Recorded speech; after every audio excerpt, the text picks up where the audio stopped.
सविस्तरपणे बातम्या या बुलेटिनमध्ये बघणार आहोत। वाल्मिक कराड याला बीड जिल्हा कोर्टात हजर करण्यात आलंय। कराडवर मकोका अंतर्गत गुन्हा दाखल करण्यात आलाय। देशमुख हत्या प्रकरणात कराडवर मकोका लागलेला आहे। कोर्ट परिसरात पोलिसांचा कडेकोट बंदोबस्त आहे। थोड्याच वेळात सुनावणीला सुरुवात होणार आहे। आधी बीडच्या कारागृहातून केज कोर्टात त्याला नेलं गेलं, पण केज कोर्टात थेट न नेता त्याला केजच्या पोलीस स्थानकात थांबवून ठेवलं गेलं। त्यानंतर त्याला जेव्हा बीडकडे तो खटला वर्ग करण्यात आला, सुरक्षेच्या कारणास्तव बीडमध्ये हा खटला चालवावा, ही सुनावणी व्हावी हे करण्यात आलं, तेव्हा त्याला पुन्हा बीडमध्ये नेण्यात आलं आणि बीडमध्ये आता कोर्टात हजर केलं। आमचे प्रतिनिधी लक्ष्मण घाटोळ यांच्याशी बोलूया। लक्ष्मण, काय अधिक माहिती? काही वेळापूर्वीच वाल्मिक कराड हा या न्यायालयामध्ये दाखल झालेला आहे। बीडचं हे जिल्हा न्यायालय आहे आणि बीडच्या जिल्हा न्यायालयात वाल्मिक कराड याच्या सगळ्या ह्या प्रकरणावरती सुनावणी होणार आहे। काही वेळापूर्वी अर्थात आज सकाळच्या सुमारास वाल्मिक कराडला याच बीडमधील कारागृहामधून बाहेर काढण्यात आलं। त्यानंतर त्याला केजमध्ये नेण्यात आलं। त्या ठिकाणी केजच्या न्यायालयामध्ये या सगळ्या प्रकरणावरती सुनावणी होईल अशा प्रकारची शक्यता होती, मात्र सुरक्षेच्या कारणामुळे ही सुनावणी जी आहे ती बीडमध्ये व्हावी अशा प्रकारची माहिती समोर आली आणि त्यानंतर केज पोलीस ठाण्यामध्ये या सगळ्या प्रकारच्या नोंदी करण्यात आल्यानंतर वाल्मिक कराडला पुन्हा एकदा याच बीड न्यायालयामध्ये दाखल करण्यात आलेला आहे। माझ्या मागच्या बाजूला हे बीड न्यायालयाचं आपण दृश्य बघतोय। पोलिसांचा एक मोठा बंदोबस्त या संपूर्ण परिसरामध्ये तैनात करण्यात आलेला आहे। कुठल्याही प्रकारचा अनुचित प्रकार घडणार नाही आणि वाल्मिक कराड याच्या सुरक्षेचा प्रश्न देखील आहे आणि या सगळ्यामुळे या संपूर्ण परिसरामध्ये मोठ्या प्रमाणात पोलीस बंदोबस्त जो आहे तो तैनात करण्यात आलेला आहे। आता प्रश्न येतो तो म्हणजे या सगळ्या प्रकरणामध्ये सुनावणी नेमकी काय होणार आहे। तर आपल्याला सगळ्यांनाच कल्पना आहे की वाल्मिक कराड याच्यावर यापूर्वी खंडणीचा गुन्हा दाखल करण्यात आलेला होता। जी पवन चक्कीची कंपनी आहे त्या कंपनीच्या मॅनेजरकडे वाल्मिक कराड आणि त्याच्या साथीदारांनी खंडणी मागितली होती आणि या सगळ्या प्रकरणामध्ये वाल्मिक कराडवर यापूर्वी 14 ते 15 दिवसांची पोलीस कोठडी देण्यात आली होती। कालच ती पोलीस कोठडी संपली आणि त्यानंतर त्याला न्यायालयीन कोठडी सुनावण्यात आली। न्यायालयीन कोठडी सुनावल्यानंतर वाल्मिक कराड याला जामीन जो आहे तो मंजूर होऊ शकतो अशा प्रकारची शक्यता वर्तवली जात असताना त्याच वेळेला वाल्मिक कराडवर मकोका लावण्यात आला। अर्थात त्या सगळ्यामुळे वाल्मिक कराडचा बाहेर पडण्याचा मार्ग जो आहे तो बंद झाला।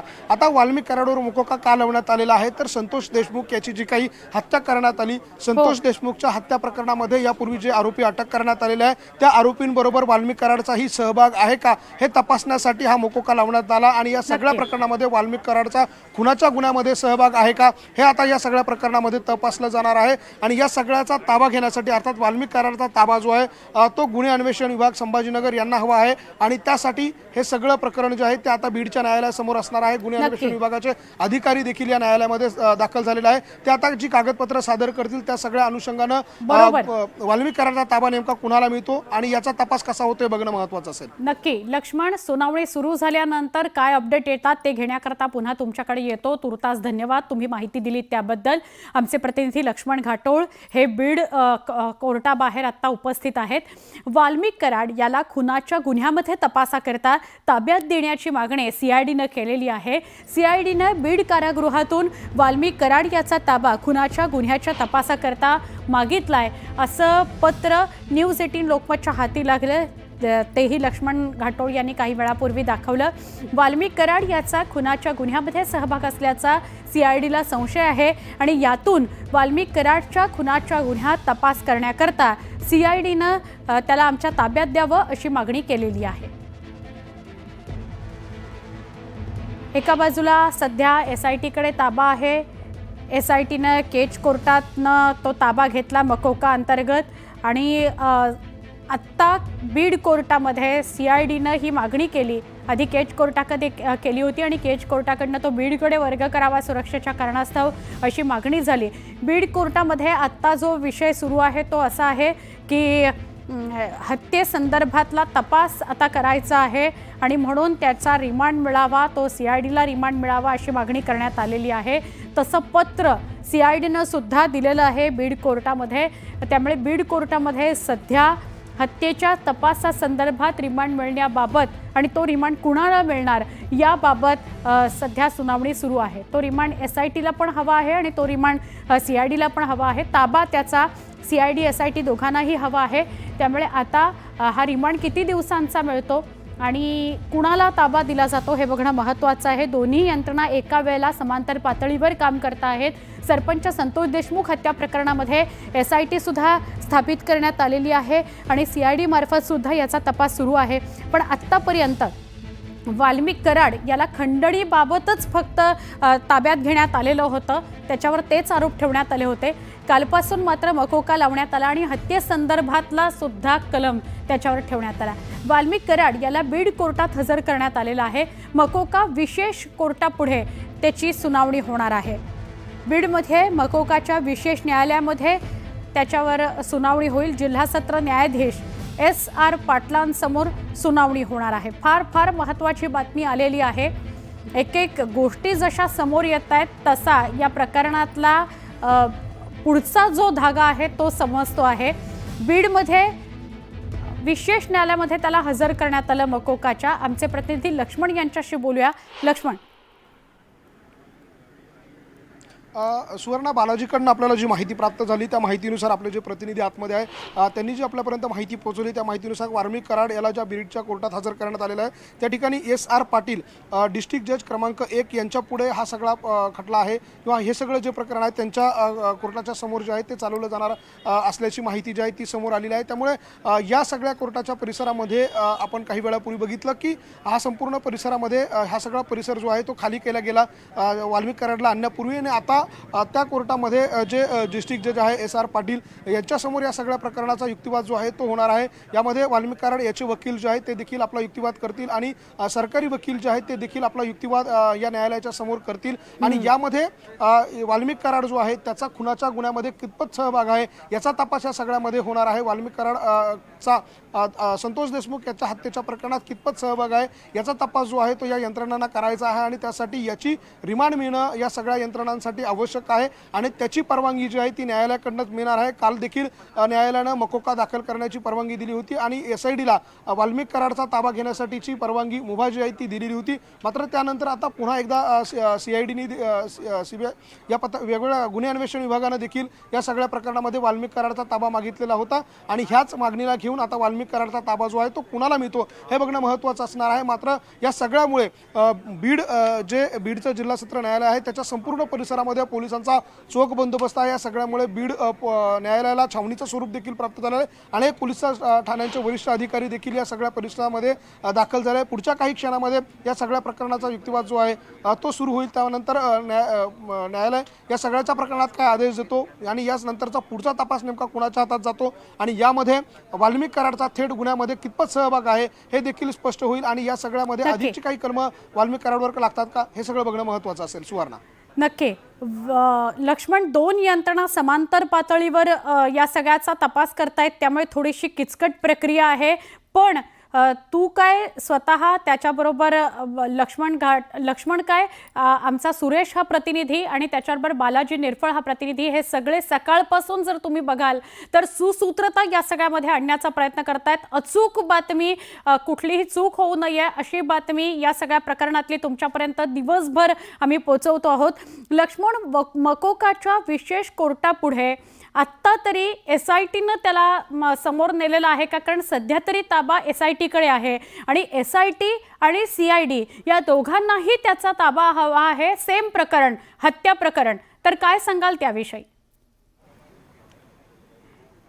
सुवर्ण, आता आपण जर बघितलं तर SIT प्रकरण या हत्या प्रकरणात SITने वाल्मिक कराडला ताब्यात घेऊन त्या ठिकाणी हजर केल्याची माहिती जी आहे ती समोर आली। वाल्मिक कराड यांचे वकील जे आहे अशोक कवडे यांनी हे या संदर्भात युक्तिवाद करतायत। विशेष सरकारी वकील जे आहेत ते बाळासाहेब कोल्हे आहेत आणि ते या प्रकरणामध्ये युक्तिवाद करणार आहे। या दोन्ही वकिलांच्या समोरासमोर जे आहे तो युक्तिवाद या न्यायालयाच्या समोर होईल आणि त्यानंतर वाल्मिक कराडचा जो हत्येच्या प्रकरणातला सहभाग आहे अर्थात त्याच्यावरती जो भारतीय दंड संहिता कलम 103 अर्थात जो पूर्वी 302 चा कलम होता त्यामध्ये जो काही बदल झाला त्या कलमानुसार अर्थात हत्येच्या गुन्ह्यामध्ये वाल्मिक कराडचा जो सहभाग आहे त्याचा तपास करायचा आहे। मग तो तपास SIT करो किंवा इतर यंत्रणा करो, तपास हा एकाच गुन्ह्यामध्ये आहे। त्यामुळे हा सगळ्यात महत्त्वाचा मुद्दा आहे की वाल्मिक कराडचा संतोष देशमुखच्या हत्येमधला सहभाग हा की कुठपर्यंत आहे तो प्रत्यक्ष आहे की अप्रत्यक्ष आहे किंवा कुठपर्यंत आहे याचाच तपास या सगळ्या यंत्रणांना करायचा आहे आणि त्यासाठीची ही सगळी प्रक्रिया जी आहे ती आता आपल्याला पार पडताना पाहायला मिळते आहे. नक्की सुनावणीला सुरुवात झालेली आहे. आमचे प्रतिनिधी लक्ष्मण घाटोळ या संदर्भातली माहिती आपल्याला देत होते. लक्ष्मण, तुर्तास धन्यवाद. वाल्मिक कराड याला बीड कोर्टात हजर करण्यात आलंय. सुनावणीला सुरुवात झालेली आहे. मकोकाच्या विशेष न्यायालयापुढे ही सुनावणी होते आहे. सुनावणी सुरू झालेली आहे. जिल्हा सत्र न्यायाधीश SR पाटील यांच्या समोर ही सुनावणी सुरू झालेली आहे. त्यामुळे पुढच्या काही क्षणांमध्ये आपल्याला लक्ष्मणकडून अधिक माहिती मिळू शकेल. आमचे प्रतिनिधी बालाजी निरफळ हे आता कोर्टात उपस्थित आहेत. त्यांच्याकडून लक्ष्मणकडे माहिती येते आणि लक्ष्मण आपल्याला ही ताजी माहिती देत आहेत. पुन्हा एकदा ही नोंद करावी लागेल की न्यूज 18 लोकमतचे प्रेक्षक जर सकाळपासून न्यूज 18 लोकमत सलग बघत असतील तर या प्रकरणामध्ये सरपंच संतोष देशमुख हत्या प्रकरणामध्ये आज सकाळपासून काय काय घडलं याची अचूक माहिती तुम्हाला नक्की मिळू शकेल. धनंजय देशमुख बीडमधल्या केज कोर्टात जबाब नोंदवणार आहेत. धनंजय देशमुख यांचा 164 नुसार केज कोर्ट जबाब नोंदवून घेणार आहे. त्यामुळे संतोष देशमुख यांचा सख्खा छोटा भाऊ धनंजय देशमुख हा आता केजकडे रवाना झालाय. केज कोर्टात तो पोहोचलेला आहे आणि या केज कोर्टामध्ये त्याचा जबाब नोंदवला जाणार आहे. एकदा जबाब नोंदवून घेतलाय, पुन्हा एकदा जबाब अशासाठी नोंदवून घेतला जातो. मगाशी आपल्याला सिद्धार्थ गोदाम सांगत होते की जो नोंदवून घेतलेला जबाब आहे तो तसाच्या तसाच हा दुसऱ्यांदा सुद्धा नोंदवून घेतला जातो. कुठे काही चूक नाही ना, कुठे काही अतिरिक्त माहिती नाही ना, कुठे काही राहून गेलं नाही ना किंवा अधिकची माहिती आलेली नाही ना, असं सगळं जबाबामध्ये तपासलं जातं आणि हे कोर्टात होतं आणि त्यामुळे त्याच्यावर शिक्कामोर्तब होतो. त्या व्यक्तीच्या जबाबावर शिक्कामोर्तब होतो. प्रकरण मोठं आहे त्यामुळे धनंजय देशमुखांना पुन्हा 164 नुसार केज कोर्टात जबाब नोंदवला जाणार आहे. ही थेट दृश्य आपण पाहतोय. वाल्मिक कराड याला बीड कोर्टात आता हजर करण्यात आलेला आहे.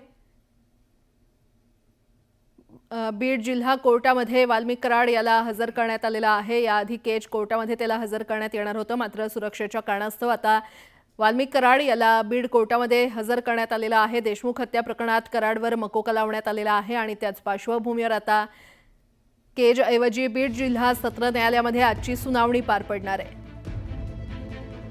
आणि या संदर्भात अधिक माहिती देत आहेत आमचे प्रतिनिधी लक्ष्मण घाटोळ आपल्यासोबत जोडले गेलेले आहेत. लक्ष्मण, वाल्मिक कराड याला बीडच्या कारागृहामधून काढल्यानंतर त्याला आता बीड न्यायालयामध्ये आणण्यात आलेलं आहे. त्याची ही दृश्य बघतोय. पोलिसांनी मात्र याच ठिकाणी माध्यमांना थांबवलं आहे आणि ज्या गाडीमधून वाल्मिक कराडला आणण्यात आलं त्याला ती जी गाडी आपल्याला दृश्यांमध्ये समोर दिसते त्याच गाडीतून आता वाल्मिक कराड जो आहे तो बीडच्या न्यायालयामध्ये दाखल करण्यात आलेला आहे. त्याची ही थेट दृश्य बघतोय आपण. बीडच्या न्यायालयाच्या आवारामधली ही सगळी दृश्य आहे आणि याच न्यायालयामध्ये आता वाल्मिक कराड याच्याबाबत जी सुनावणी आहे ती होणार आहे. वाल्मिक कराड याच्यावरती जो मकोका लावण्यात आला आणि या सगळ्याच्या अनुषंगानं होणारा जो तपास आहे यामध्ये वेगवेगळ्या संस्थांची मागणी आहे की वाल्मिक कराडला आमच्या ताब्यात द्यावं.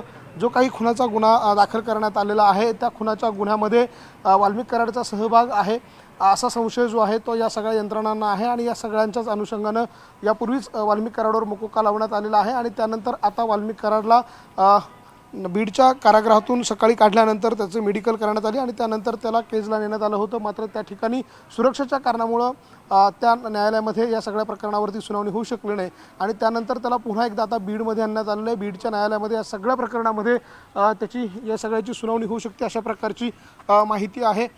आपण ही दृश्य बघतोय. अधिकारी जे आहेत ते देखील या ठिकाणी दाखल झालेले आहे. हे सगळे अधिकारी जे आहेत ते आता या सगळ्या प्रकरणामध्ये युक्तिवाद करणार आहे. बीड न्यायालयाच्या परिसरामधली ही सगळी दृश्य आहे जी आपण थेट बघतोय.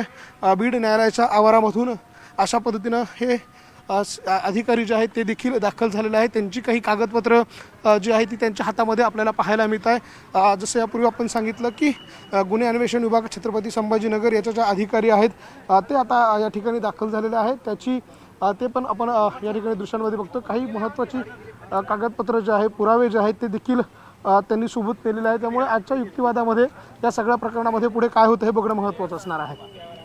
लक्ष्मण, धन्यवाद या सविस्तर माहितीसाठी, या संपूर्ण आढाव्यासाठी. तर आपण पाहतोय वाल्मिक कराडला बीड जिल्हा कोर्टामध्ये हजर करण्यात आलेला आहे. कराडवर मकोका अंतर्गत गुन्हा दाखल करण्यात आलेला आहे आणि त्याच पार्श्वभूमीवर आज सुनावणी पार पडणार आहे. दरम्यान धनंजय देशमुख बीडमधल्या केज कोर्टामध्ये जबाब नोंदवणार असल्याचं कळतंय. धनंजय देशमुख यांचा 164 नुसार केज कोर्ट जबाब नोंदवणार असल्याची माहिती मिळते. या क्षणाची आणखीन एक अपडेट आपण पाहतोय. धनंजय देशमुख हे बीडमधल्या केज कोर्टामध्ये जबाब नोंदवणार आहेत. देशमुखांचा 164 नुसार केज कोर्ट जबाब नोंदवणार असल्याची माहिती मिळते. एकीकडे वाल्मिक कराडला बीड कोर्टात खरं तर हजर करण्यात आलेला आहे, तर दुसरीकडे आता धनंजय देशमुख हे देखील कोर्टामध्ये जबाब नोंदवणार आहेत. धनंजय देशमुख यांचा 164 नुसार केज कोर्ट जबाब नोंदवणार असल्याची माहिती मिळते. त्यामुळे आजच्या दिवसभरात नेमक्या काय घडामोडी घडतायत हे पाहणं महत्त्वाचं ठरणार आहे. देशमुख कुटुंबीय एकंदरीतच आक्रमक झालेलं असताना आता धनंजय देशमुख हे संतोष देशमुख यांचे बंधू बीडमधल्या केज कोर्टामध्ये आज जबाब नोंदवणार आहेत. धनंजय देशमुखांचा 164 नुसार केज कोर्ट जबाब नोंदवणार असल्याची माहिती मिळते.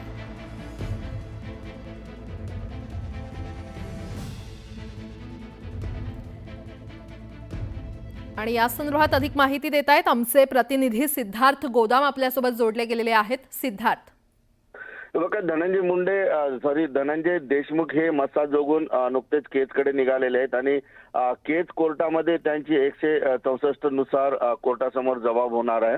हा जबाब यासाठी महत्वाचा आहे की फिर्यादी किंवा साक्षीदार जे प्रकरणामध्ये साक्ष किंवा फिर्याद देत असतात त्यावेळेस पोलीस त्यांचा एक जबाब नोंदवत असते, ते 161 नुसार असतो. त्यानंतर तो जबाब पुन्हा कोर्टासमोर दिला जातो आणि त्या जबाबामध्ये फिर्यादी किंवा साक्षीदार आपलं म्हणणं कोर्टासमोर मांडतात. आधी दिलेली जबाब आणि आता दिलेला जबाब यात जर काही फरक आढळला तर कोर्ट त्या पुन्हा चौकशी करण्याचे आदेश देते. मात्र असं बहुतेक केसमध्ये होत नाही. यामध्ये धनंजय देशमुख यांच्या स्वतःच्या भावाच्या बद्दलची केस असल्यामुळं जो आधी जबाब असेल तोच जबाब त्यांचा आज नोंदवला जाईल. मात्र आज नोंदवलेला जबाब हा पक्का जबाब पुरावा म्हणून कोर्ट पुढे कन्सिडर करतो. बरं सिद्धार्थ, धन्यवाद या संपूर्ण माहितीसाठी.